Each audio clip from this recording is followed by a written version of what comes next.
ఒకప్పుడు శ్రీ మహావిష్ణువుకి కోరిక పుట్టింది పరమశివుణ్ణి సహస్ర కమలాలతో పూజ చెయ్యాలని. 1000 తామర పువ్వులు తీసుకొచ్చి బుట్టల్లో పెట్టుకుని ఒక్కొక్క నామం చెప్తూ శివ సహస్రంతో పూజ చేస్తున్నాడు. 999 నామములైపోయాయి. 1000వ నామం దగ్గరికి వచ్చేటప్పటికి ఉండవలసిన ఒక్క పువ్వుని పరమశివుడు తన యొక్క శక్తి చేత అంతర్ధానం అయిపోయేటట్టు చేశాడు. 1000వ నామం దగ్గరికి వచ్చేటప్పటికి పువ్వు లేదు. పూజ మధ్యలో మాట్లాడకూడదు, పిలవకూడదు. 1000వ తామర పువ్వు తక్కువైపోతే చూశాట. ఓహో, పరమశివుడు ఒక పువ్వు కనపడకుండా చేశాడు. నా కళ్ళు తామర పూలలా ఉంటాయని వర్ణిస్తారు. రామ కమలపత్రాక్ష అంటారు కదా. రాముడు కమలపత్రముల వంటి కన్నులు ఉన్నవాడు. తామర పూలలా ఉంటాయి శ్రీ మహావిష్ణువు యొక్క కళ్ళు. కాబట్టి ఓ కన్ను పెకలించి శివుడి మీద నేను వేస్తానని ఒక కనుగుడ్డు పెకలించి పరమశివుడి పాదాల మీద పెట్టాడు.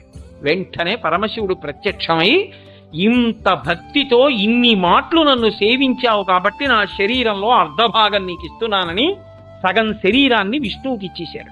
అందుకే హరిహర స్వరూపం అని ఒక రూపం. అందులో శివుని యొక్క సగభాగం విష్ణువు అయి ఉంటారు. ఆర్యామహాదేవి అన్న పేరుతో శివుని యొక్క దేహార్ధ భాగమును పొందినటువంటిది శ్రీ మహావిష్ణువే. Download ShareChat.